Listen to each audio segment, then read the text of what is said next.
네, 안녕하십니까. 조은장입니다. 이번 시간에는 화면을 보시는 바와 같이 동양철학 기초 이론이라고 되어 있죠. 썸네일도 그렇게 첫 화면이라서 되어 있는데, 이번 시간에는 뭐 사주팔자라든지 뭐 명리학이라고 하는 그 인간의 길용 화복을 점치는 운명철학에 관해서 공부한 그런 강의는 아니고요. 기본적으로 우리 한자 부수를 보면 214자 부수가 있는데, 그것뿐만 아니고 허신의 그 설문해자죠. 설문해자 540의 부수도 맨 마지막 쪽에 보면 천간지지들이 나와 있습니다. 천간지지 나와 있는데 보자, 화면이 밑에 있죠. 제가 색깔로 이제 구분시켜 놨는데 그 천간지지하고 음양호행 있죠. 천간지지, 그 다음에 음양호행. 천간이 10개고 지지가 12, 그 다음에 목화토금수 요 5개의 개념하고, 그 다음에 거기에 색상 배당되어 있는 것까지 해서 전부 다 할 것 같으면 32개. 자, 32자의 글자가 214자의 한자 부수 중에 포함되어 있는 겁니다. 그렇기 때문에 상당히 많은 비율을 천간지지 음양오행에 배당이 되어 있습니다. 물론 요 글자가 원래 나와 있는 글자의 의미이기도 하지만은 원래 기존에 통용되던 그 글자나 말들, 그죠? 그런 의미들을 어떤 철학적 체계 안에서 정리하고 정립하기 위해서 다시 이제 가지고 온 것이죠. 자, 그래서 철학적 용어 이전에 한자 본래 의미는 따로 있고요. 그 철학적 내용, 그 개념을 설명하는 의미로서는 또 다르게 불리게 됩니다. 부르기는 같은 소리는 내지만 의미가 다르다는 것이죠. 특히 천간지지에 나오는 요 글자들, 천간지지에서 나오는 22자는요. 일단 우리가 요즘 쓰는 그 수체계 있죠. 십진수 1, 2, 3, 4, 5, 6, 7, 8, 9, 10이라는 그 십진수 개념의 숫자와 같은 역할도 했고요. 과거에 보면 많지 않습니까? 그 달력의 의미, 책력, 달력의 의미도 썼었고, 여러 가지 각종 문헌이나 아니면 다 역사서에 보면 상당히 많이 나옵니다. 많이 나오고요. 그렇기 때문에 그냥 무조건 읽고 쓸 줄 알아야 합니다. 자, 그래서 다른 한자들보다는 잘 머리에 안 들어와요. 안 들어오고 무조건 외워야 되기 때문에. 하다못해 갑을 병정, 무기, 경신, 임계라는 글자 자체의 의미가 원래 따로 있기 때문에 책을 읽다 보면 이런 말들이 나오면 그는 원래 글의 의미를 생각하기 때문에 여기 동양 철학의 철학적 개념인지 아닌지는 알 수가 없다는 거죠. 자, 그리고 또 비단 나중에 그 뭐 부수나 낱글자를 공부하고 난 다음에 우리 한자라든지 한자 문장에 대해서 또 공부를 할 거 아니에요, 그죠? 그러면 문장을 공부하시다 보면 자, 우리가 꼭 공부하고 싶은 그 과거의 그 위대한 고전들이라든지 뭐 유가, 도가, 불가와 같은 그런 경전들, 그런 경전들의 그 기본 개념을 정확히 이해하고 싶다면 반드시 이 동양 철학의 천간지지라든지 크게 널리 이야기하면 이제 과거의 우리 전통적인 수책의 개념을 이해하셔야만 하는데, 자, 그런 의미에서 반드시 필요하고 반드시 외워야만 합니다. 자, 실제 보면 이제 당나라 시대, 옛날 당나라 시대 때죠. 당나라 시대 그 최고의 학자였던 한유부터 그 다음 이제 송나라가 나타나는데, 송나라의 주돈이 주렴계, 그다음 정호, 정의 형제, 그다음에 또 유명한 사람들 있죠. 소순, 소식, 소철내가 삼소부자라 그러죠. 이런 부분들까지 이 대단한 이 동양의 고전들을, 그죠?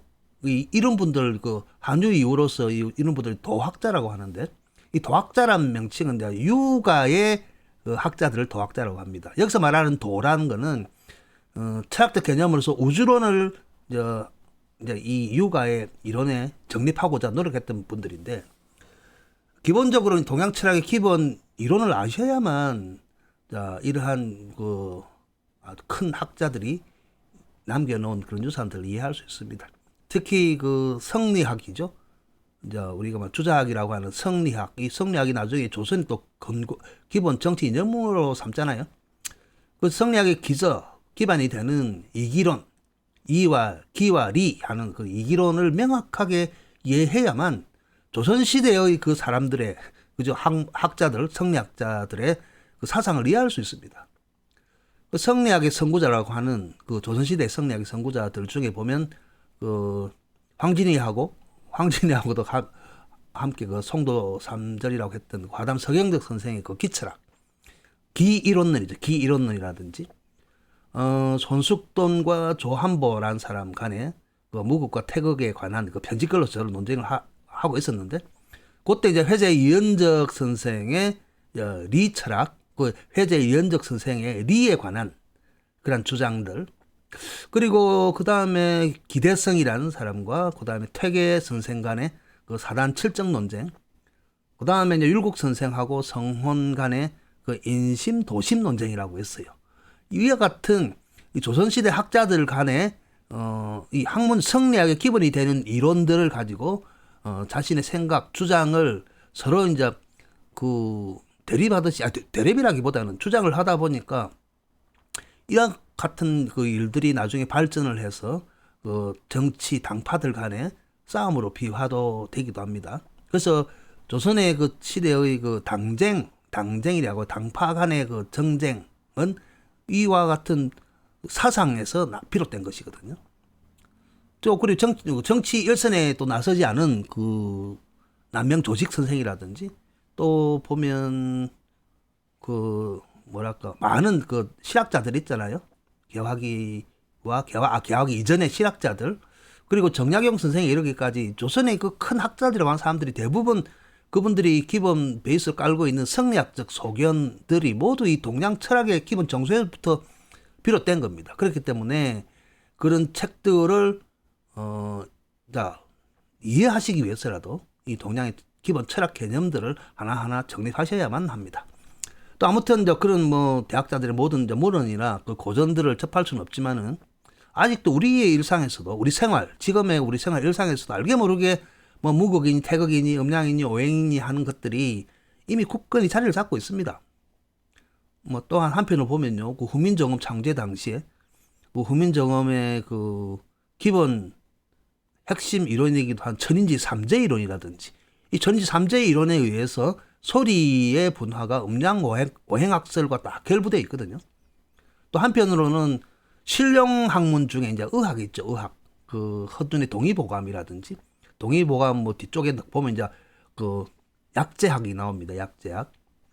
그 약제학 분야라든지 침구학 분야라든지, 그런 실제 한의학이라든지 중의학, 한의학의 의료 분야에서는 이 그 핵심 이론이 바로 음양 오행 이론입니다. 특히 음양 오행의 그 상생 쌍극 이론이거든요. 또 한편으로는 지금의 우리나라 대한민국의 상징이자 국기 있잖아요. 상징이나 국기, 태극기. 그 태극기 문양을 볼 것 같으면 가운데 원의 음양을 나타내는 상징이 있고, 그 다음에 사각 모퉁이에 보면 근곤감리라고 해서 괴가 있잖아요. 그죠? 그런 괴. 이런 것의 의미를 명확하게 이해하기 위해서라도 음양오행의 의미를 알아야만 합니다. 자, 아무튼 우리 동양 철학의 그 사유 체계가 우리가 쓰는 말인 글이죠. 글. 훈민정음을 통한 한글이라든지 그 생성 과정이고, 그다음에 태극기에도 고스란히 담겨져 있습니다. 자, 아무튼 이번 시간에는 이번 시간뿐만 아니고 이제 몇 편의 영상을 통해 가지고 뭐 아주 깊이까지 전체는 다 말씀드릴 수는 없지만은 이제 개괄적이나마 이 부수 글자가 나오는 이제 10천간, 12개의 지지, 그리고 음양 오행 이 글자들도 이제 배우게 되겠지만은 기본적으로 거기에 숨어 있는 뜻까지 한편 개괄적으로 살펴보도록 하겠습니다. 자, 그런데 본격적으로 그 학문에 들어가기 앞서서 기본적으로 우리가 동양의 사상 체계라고 이야기를 하니까 아까 처음에 이야기했죠. 여기 뭐 동양 철학 하니까 그 사람들이 운명 철학인 줄 알아요. 운명 철학. 동양 철학은 그 사주팔자라고 하는 운명 철학이라고 생각을 하는데요. 실제 동양 철학의 기초 이론은 그 명리학이라고 하는 운명 철학은 하나의 응용 분야로서 이제 뒤에 나타난 것이고요. 그 이전에 훨씬 더 이전에 있었던 그 음양설과 오행설, 그리고 각종 기 이론이라든지 그 우주에 관한 이론들은요 보다 더 심화되면서 각종 종교, 도교나 불교는 좀 뒤에 나왔고, 도교라든지 다른 학문 제자백가들에 의해서 이미 이 씨앗이 움트고 있었습니다. 그래서 그 과정에서 지금 우리가 철학이란 말을 쓰고 있는데 이 철학이란 용어는 기본적으로 한자로 쓰는 그 철학이란 말은 일본 사람들이 근대화되면서 그 뭐 영어로 그리스 말이 이제 필라스피라 그러죠. 그죠? 필라스피를 해석하는 과정에서 이제 나오는 말이거든요. 그 철학이 무엇인가라고 이제 뭐 전문가와 같은 그런 철학을 공부하는 것이 아니고 이제 우리는 그냥 일반 보통 사람이기 때문에 알고 보면 쉽게 제가 이제 설명드리기 위해서 곧 우리 개개인의 우리의 일생 우리의 삶이 곧 철학이다라는 주제하고 그 다음에 왜 인간의 삶이 철학적이어야 하는가라는 주제 한편으로 이제 세 번째로 동양의 전통적 세계관과 우주관 즉 사유체계에 관해서 세 가지 주제를 가지고 제가 말씀을 드릴 겁니다.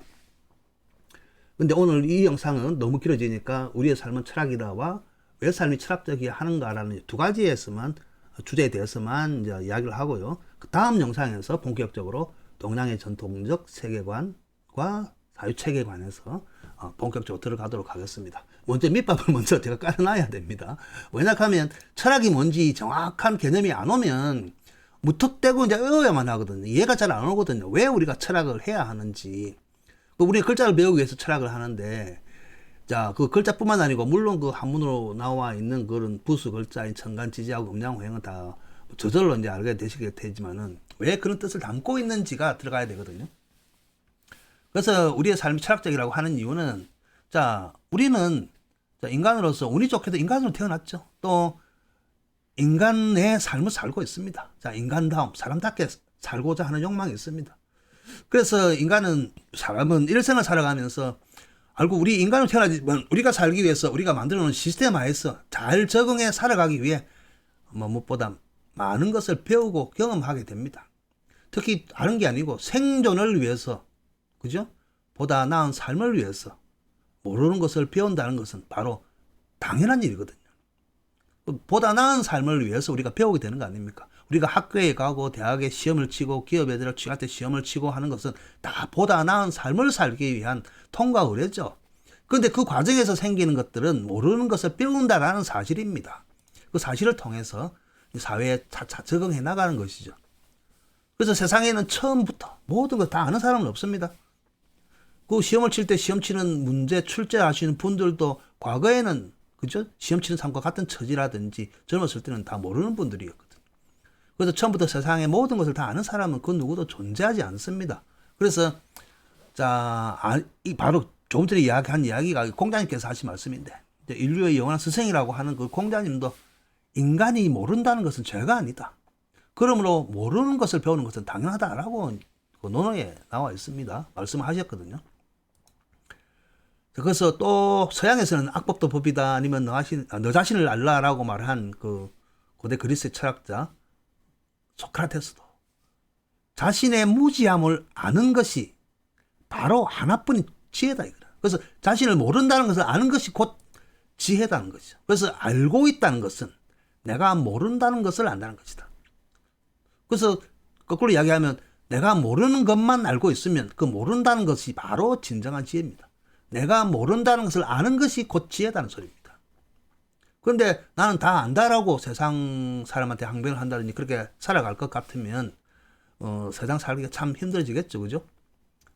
이처럼 모른다는 것은 누구라도 다 당연한 것이고 이는 어딘가가 모자란 것이 아니라 그죠? 자꾸 모자란 것이 아니라 비어있는 공간이 있다는 것입니다.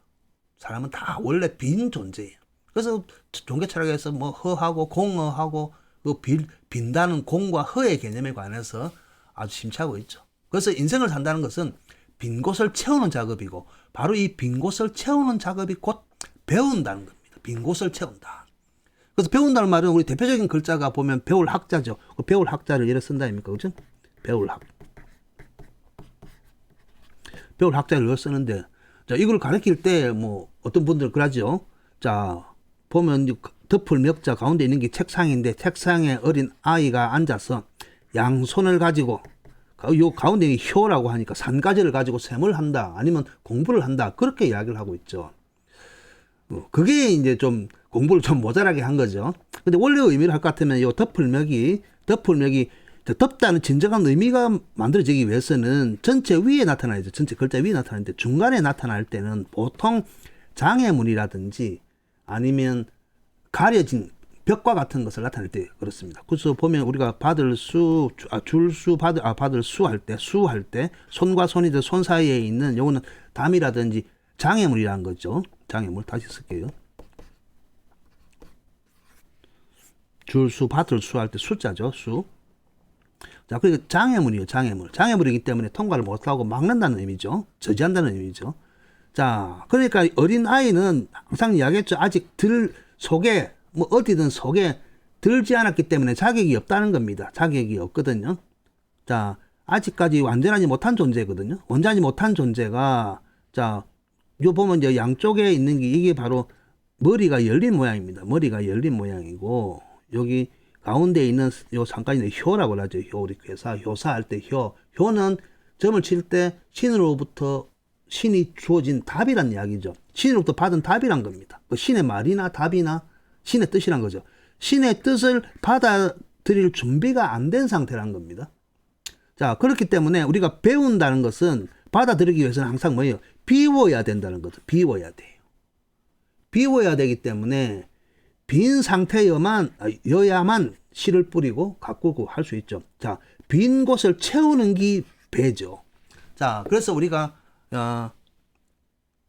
여기에 대한 우리 아기를 갖는 우리 위대한 여성들을 떠올려 볼 수가 있죠. 그죠? 자, 이거 좀 지울까요? 자, 그러므로 이제 우리 인간은 끊임없이, 그죠? 자신을 알뜰히 하기 위해 배웁니다. 자신을 알뜰히 하기 위해 배우는 작업을 해야만 보다 나은 미래지향적인 삶을 살아가게 된다는 거죠. 그렇죠?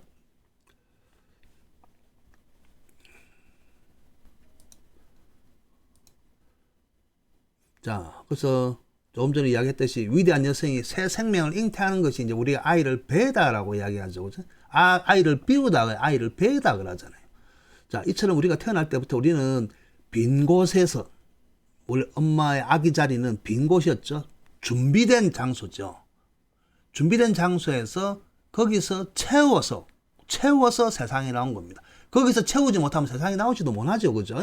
그래서 세상에 나와서도 원래 인간은 태어날 때부터 채워야만 하는 존재고, 그죠? 세상에서 해야 하는 것은 오로지 빈 곳을 채우기 위한 작업만이 그 사람의 역할인 것입니다. 임무인 겁니다.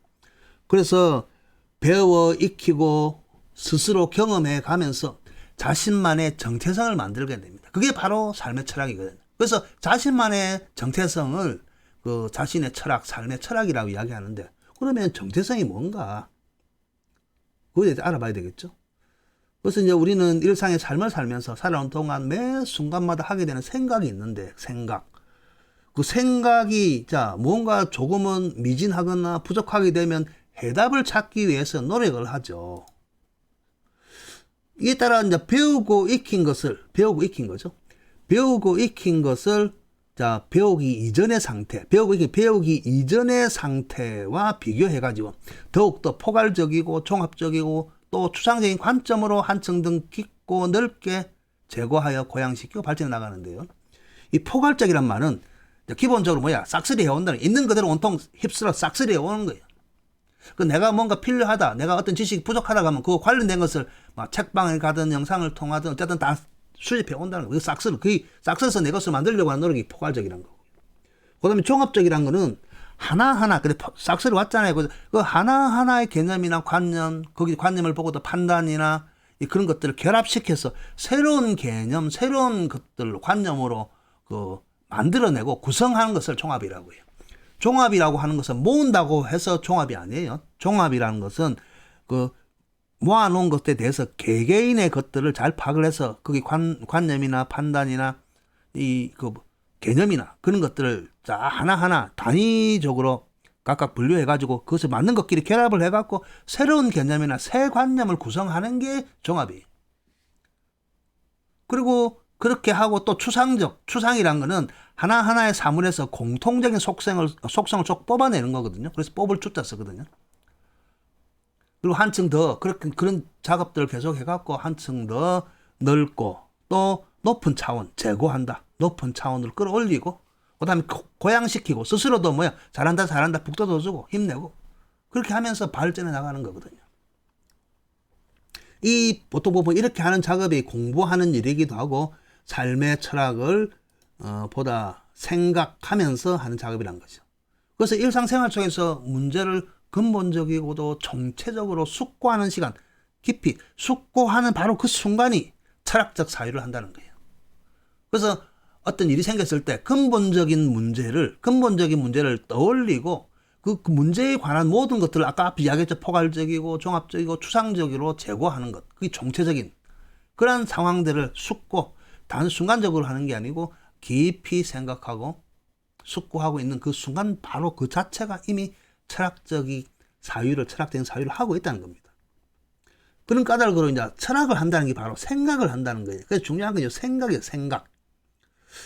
자, 생각인데, 우리 많이 쓰죠. 이 생각이 있는 사람이가 생각이 있나 없나, 그런 이야기를 하죠. 근데 사람들은 생각이 뭔지 전부 다 오해를 하고 있어, 생각. 그래서 어떤 사람들은 생각을 날 생자를 써갖고, 깨달을 각 써갖고, 깨달을 각을 써가지고, 한자어인 줄 알았는데, 한자어가 아닙니다. 한자어는 아니고, 생각이요. 각자가 깨달을 각이고 생각할 생각사 생각할 사 쓰지만은 생각이란 말 자체는 한자어가 아닙니다. 각각은 있지만은. 근데 일부러 만들려면 이렇게 만들 수는 있죠. 요 생자 대신에 우리 살필 성자도 요 생자라고도 읽거든요. 이래 생각할 수도 있고. 근데 이 각이란 걸 보면 이제 소리 자체가 대부분 우리나라 사람들이 쓰는 이제 각은 그 껍질 각이 있고 깨달을 각이 있잖아요. 그럼 깨닫는다는 게 뭘까요? 깨닫는다는 거는 곰곰이 깨달음이 있다 그러는데 깨닫는 거는 다른 게 아니고 깨고 닫는 겁니다. 깨고 닫는 겁니다. 깨고 닫는 거. 깨고 닫는 게 생각입니다. 자, 깨는 거는 잠에서 깨다 하니까 어떠한 영역에서 저 장벽을 부수고 밖으로 나가는 거죠. 자, 우리 그 병아리가 부화하기 전에 병아리, 그 다음에 누에 고치에서 번데기가 밖으로 나가는 것. 요 깨고 나갈 때는 자신의 모든 전심 전력을 다해서 오로지 이것만 생각해서 깨부수고 나가거든요. 정성을 들이잖아요. 그 정성성자가 여기서 나온 건데. 그리고 반대로 여기 깨는 거고, 반대로 외부에서 나의 본체에 뭔가 안 좋은 사기라든지 각종 안 좋은 것들이 침투하려 할 것 같으면 또 그걸 막아야 될 거 아니야? 그래서 스스로의 문을 닫는 거예요. 그래서 우리 눈을 생각해 보세요. 눈을 깨면 밖을 보는 거고 외부에서 이물질이 들어오면 눈을 닫잖아요. 그걸 깨닫는 게 바로 그거란 거예요. 모든 것이 그거란 거예요. 그래서 깨닫는 거는 처음에 깨는 앞으로 나아가는 거예요. 과감하게 연결하고 나아가는 거예요. 닫는 거는 또 과감하게 막는 거예요. 그런 것을 잘 판단하고 그 판단에 따라서 순간적으로 행하는 게 바로 깨달음이란 거예요. 머릿속에 떠올리는 것만 생각이 아니란 겁니다.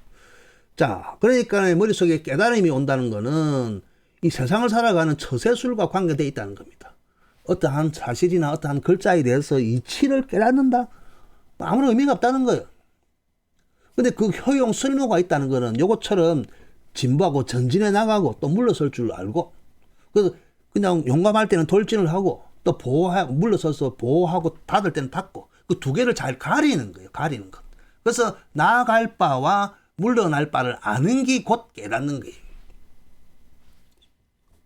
깨달을 각입니다. 깨달을 각자. 그런 의미예요.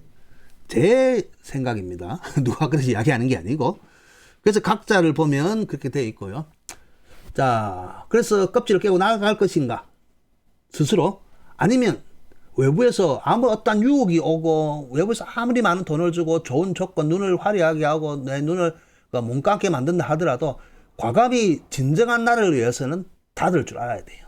그래서 진퇴가 분명해야만 세상 사람들은 잘 처세하고 산다는 것이죠. 그래서 그런 까닭으로 철학을 한다는 거는, 그런 삶을 산다는 거는 바로 철학적 삶을 산다. 철학을 한다는 곧 생각을 한다라는 것이란 거예요. 그래서 실제 이제 사람들은 이런 생각이 명확하게 무엇인지 모르는 채 다들 오해를 해요, 오해. 그냥 머릿속에 생각을 한다는데 여러분 지금 생각을 해보세요. 여러분들 대화합니까? 생각이란 건 여러분하고 대화해요. 또 다른 나와 이중인격처럼 대화를 하는 게 생각이 아니라는 거예요. 전부 다 또 머릿속에는 생각을 한다고 하고 있지만 아무것도 안 하고 멍하고 멍 때리고 있는 겁니다. 그래서 생각이란 것이 좀 지우고요. 머릿속으로 뭔가 떠올리거나 머릿속에 자신과 어떤 당면한 문제에 대해서 주고받는 대화가 아닙니다. 생각이란 거는. 대화가 아니고요. 그리고 자기 자신과 대화를 한다고 딱히 뭐 어떤 어려운 국면이 상황이 처했을 때 해결 방법이 나오는 것도 아닙니다. 결국은 액션이에요. 실천, 행동이에요. 그래서 아무튼 우리가 생각이라고 하는 그런 막연하게 떠올리는 개념은 이 한자가 아니다 그랬죠. 그죠? 님에 대한 생각, 떡에 대한 생각, 맛있는 거에 대한 생각, 이 생각이란 거는 그냥 단순히 떠올리는 거지만은, 그래서 저는 각은 아까 깨고 다른 데지만 생이란 게 날것이라 그러잖아요. 날것.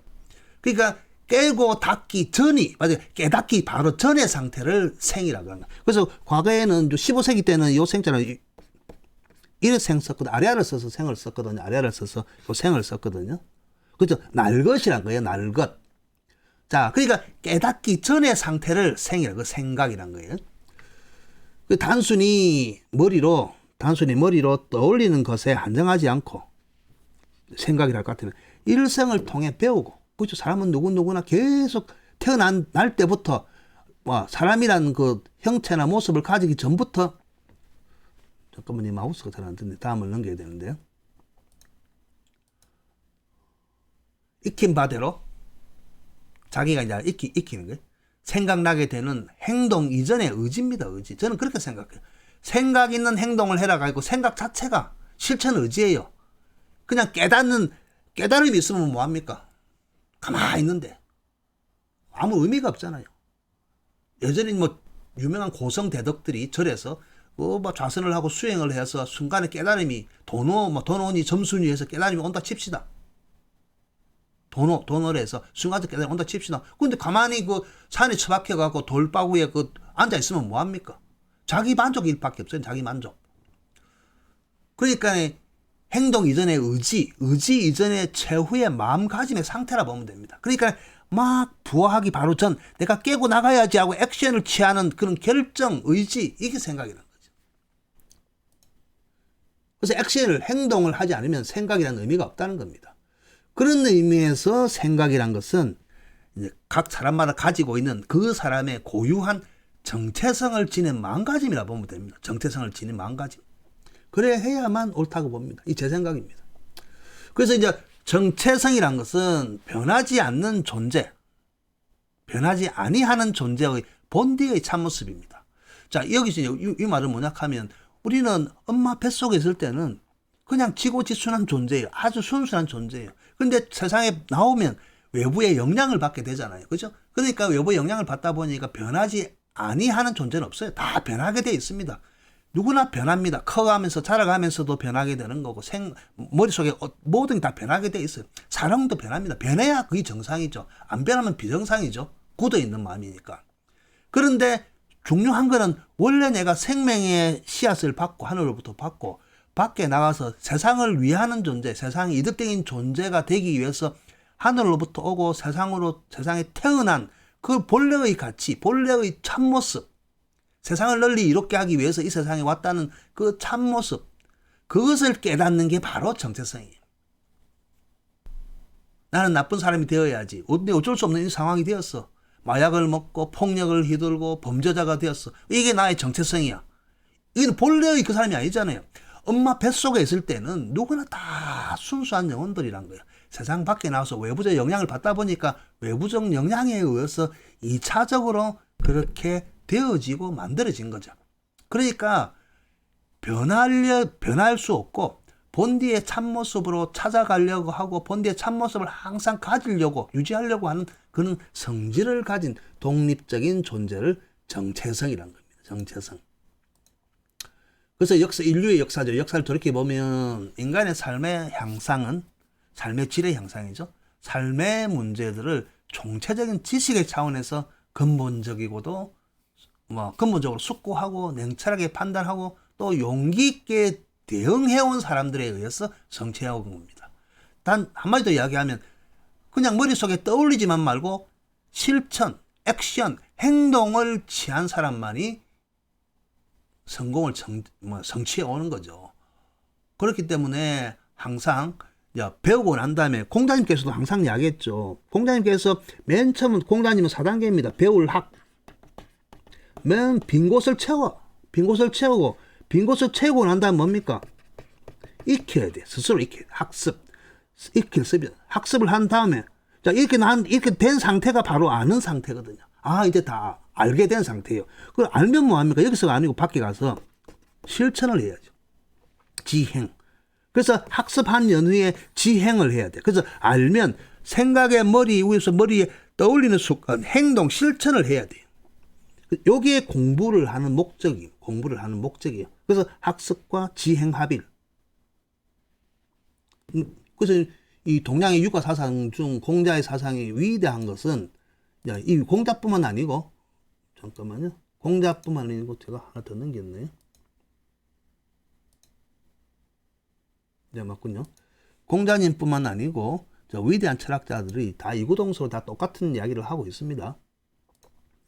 자, 그러니까 한 개인이 지녀야 할 삶에 대한 철학적 태도와 방법은 단순히 뭐 어떤 계기가 있어서 우연과 또 그냥 지레짐작으로 아니면 사람의 그 일반적인 상상한 것이 상상으로만 이루어낸 것이 아니고요.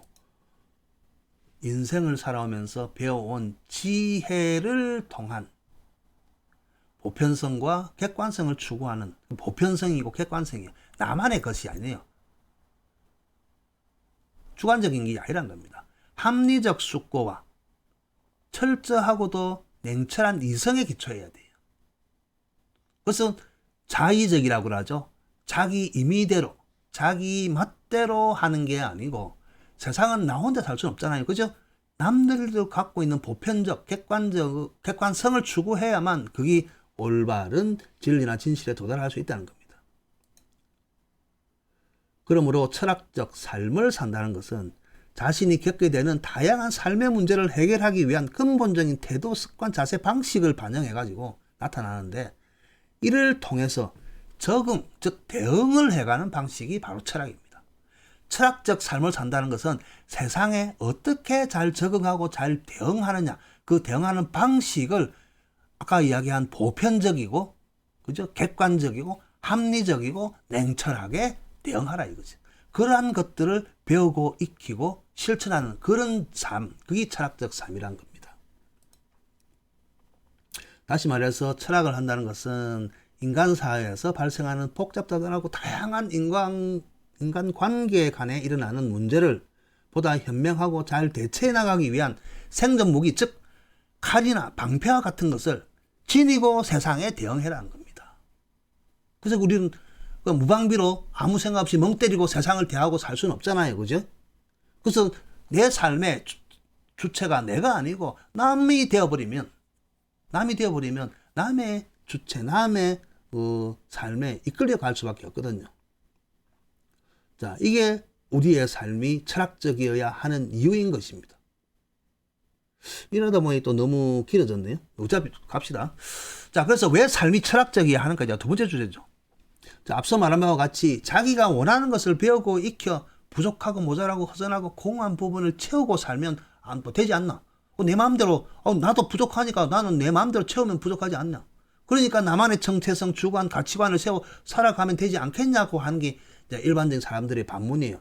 그 인간들은 누구나 자기만의 정체성을 다 갖고 있다고 이야기를 하는 거죠. 그죠? 근데 왜 삶이 철학적이어야 되는가? 이 철학의 문제, 즉 이 철학의 존재 이유와 가치에 관한 부분인데요. 학문적 철학이에요. 전공자가 되든 어쨌든 궁극적으로 동서양의 그 철학, 동서양을 막론하고 이 철학이란 학문 분야가 존재하는 이유와 가치는요, 나 개인만의 삶이 아니고 우리 모두의 삶을 조화롭고 풍요하고 또한 보다 인간다운 삶을 살자는데 그 의의를 두고 있는 거예요. 그러니까 철학이 내만 잘 먹고 잘 살자는 철학만 가지고는 그게 철학적 삶을 할 수 없고, 나뿐만 아니고 나를 포함한 내 주위의 공동체, 집단, 나라, 민족 모두가 다 행복하게 잘 살아야만 그게 철학적 삶이 된다는 거예요.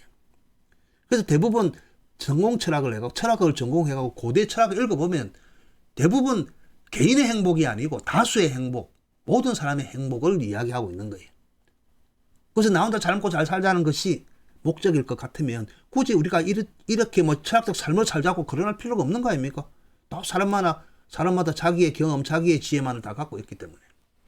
그래서 보편적이고 객관적이고 합리적이라는 표현을 쓴다는 거예요. 그래서 이는 한 개인뿐만 아니고 그 개인이 속한 집단, 공동체, 사회로부터 더 나아가 인류 공통의 존재 가치를 보다 발전적이고 나은 방향으로 함께 나아가고자 하는데 바로 철학적 존재 이유와 가치가 있는 거예요. 그러므로 동서양의 모든 고대 철학자든 근대 철학자든 거기에서는 다 한 개인을 위해서 궁구하고 실천하고 노력해온 삶이 아니고요. 그 위대한 고전이나 철학자들은 바로 그 개인이 포함한 집단, 사회, 국가, 민족 등등 모든 인류의 삶을 위해서 철학적 삶을 살 것을 가르치고 인도하고 있는 것입니다. 이와 같은 이유로 우리는 과거 철학적 삶을 살았었고 진정한 철학적 삶을 살았었고 또한 많은 사람들에게 다양한 분야에서 영향을 선풀이죠. 선영향이죠. 선영향을 끼쳤던 많은 성인과 학자들의 영혼의 향기가 담긴 문현들이죠. 고전들을 통해 인류 공통의 목표인 홍익인간의 삶을 추구하자는 것이 바로 철학적 삶을 살아야 한다는 이유. 그게 제가 이야기하고 싶은 거거든요. 왜 갑자기 홍익인간이냐? 말이 좋잖아요. 인간을 널리 이롭게 해라. 그 철학을 하는 거는 내 자신이 하고 내 주위의 모든 인간, 나를 포함한 지구 땅의 모든 인간들이 행복한 삶을 살 수 있게끔 조화롭고 풍요롭고 함께 나아가는 그러한 삶을 추구하는 것이 철학적 삶이란 것이. 그게 학문적 철학적 가치이기도 하고 보편적으로 우리가 철학이라고 할 수 있는 학문의 가치인 것입니다. 그래서 제가 이제 앞으로 한문 공부를 하든 여기서 말하는 이 동양 철학의 이론을 공부하는 이유가 바로 여기에 있다는 거예요. 그래서 이것을 알고 다음 스텝이죠. 다음 스텝인 동양의 전통적 세계관과 사유체계에 대해서 살펴보도록 하겠습니다. 자, 이어서 다음 영상에서 찾아뵙도록 하겠습니다. 감사합니다.